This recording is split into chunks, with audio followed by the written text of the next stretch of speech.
Très heureuse de vous retrouver ce vendredi. Madame, monsieur, bonjour. Place à l'actualité du monde tel qu'il se porte et tel qu'il nous porte. Alors que Donald Trump a parlé de terrorisme intérieur à Kenosha, Joe Biden a dénoncé hier jeudi 3 septembre le racisme sous-jacent qui ronge selon lui les États-Unis, tout en martelant son optimisme pour l'avenir après s'être entretenu avec Jacob Blake, un homme noir grièvement blessé par la police. Prenant le contre-pied du message sécuritaire et sombre de son rival Donald Trump, l'ancien vice-président de Barack Obama a affirmé que le pays pouvait transformer le point d'inflexion en opportunité pour plus d'égalité. Fidèle à son habitude, le locataire de la Maison Blanche reste égal à lui en galvanisant ses supporters. Le milliardaire américain se veut le garant de la loi et l'ordre et ne cesse de répéter son soutien aux policiers. Le mouvement antiraciste qui se répand dans le pays, le président n'en parle presque pas. Il préfère pointer du doigt les violences de certains manifestants. Dans les prochains jours, la lutte entre les deux hommes devrait se concentrer autour de la Pennsylvanie avec ses 13 millions d'habitants. C'est un état clé pour la victoire du 3 novembre prochain. Joe Biden et Donald Trump y sont à nouveau attendus le 11 septembre prochain pour commémorer les attentats de 2011.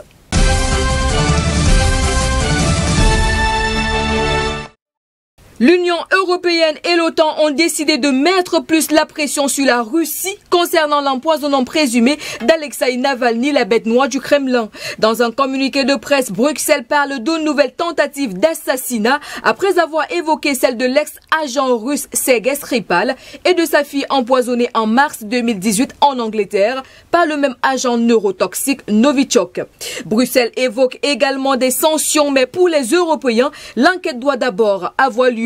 L'OTAN discute ce vendredi du cas de Navalny dans une réunion de dernière minute convoquée par Jens Stoltenberg.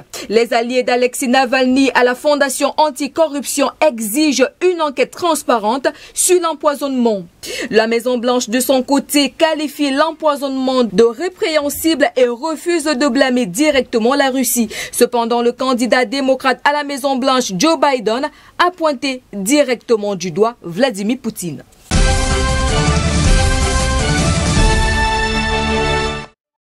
Alors que l'industrie pharmaceutique est lancée dans la course au vaccin contre le Covid-19, mais cette course pourrait aussi engendrer des risques.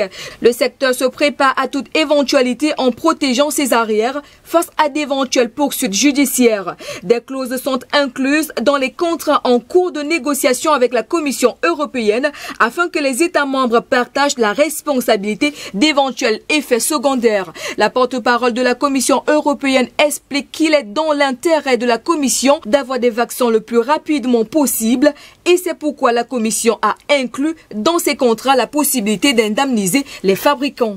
Pour le secteur pharmaceutique, l'objectif est d'éviter de longs mois ou années de procédures devant les tribunaux, mais Satan dénonce un manque de transparence et considère qu'il est important de savoir exactement quel type de dispositions figurent dans les contrats, car c'est aussi la crédibilité des vaccins qui est en jeu. À l'heure où les anti-vaccins prolifèrent notamment sur les réseaux sociaux, la Commission européenne négocie actuellement avec les entreprises pharmaceutiques au nom des États membres en vue de sécuriser l'approvisionnement de potentiels vaccins en assez grande quantité pour être prêts lorsqu'ils seront mis sur le marché.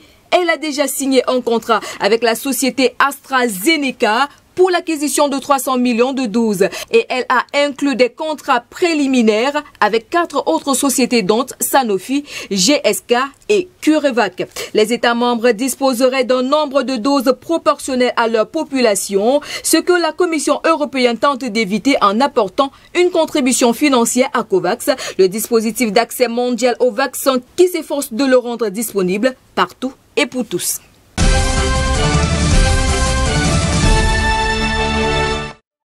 Relancer la production industrielle, soutenir les entreprises, voici quelques-uns des grands axes du plan de relance économique présenté par le Premier ministre français. On rappelle, Jean Castex avait devant l'université d'Édé du MEDEF déjà révélé qu'il se chiffrerait à 100 milliards d'euros, avec notamment une baisse des impôts de production de 10 milliards sur 2021 et 2022 pour aider la production industrielle sur le territoire français. Le plan post-Covid vise à rétablir la confiance, mais le retour de l'épidémie et des mesures de protection, comme le port du masque en entreprise, ne fournit pas vraiment le meilleur terrain à une reprise durable.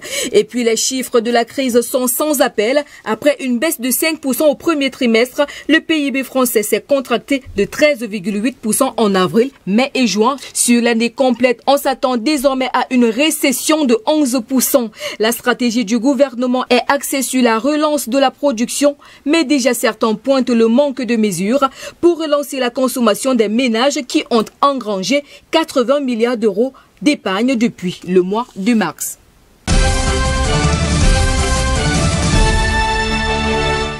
Pour clôturer cette édition, comme tous les établissements scolaires, l'école européenne à Bruxelles se prépare pour une année particulière. Les enseignants adoptent leur salle de classe aux nouvelles nécessités sanitaires. L'établissement accueille les enfants dont les parents travaillent dans les institutions européennes. Avec 4400 élèves venus de toute l'Europe, cette école est unique à Bruxelles. Elle dispose de 8 sections linguistiques, mais bien souvent, les enfants passent d'une langue à une autre pendant les cours. Les parents estiment toutefois que l'établissement dépasse les capacités d'accueil, ce qui accentue les risques de contamination. Le proviseur répond que son école applique la réglementation belge, à savoir le port du masque, le respect de la distanciation sociale et l'application des gestes barrières. Certains enfants vont tout de même manquer les premiers jours de la rentrée. La pandémie rend la scolarité plus délicate, en particulier pour les élèves qui ont parcouru des milliers de kilomètres pour rejoindre Bruxelles.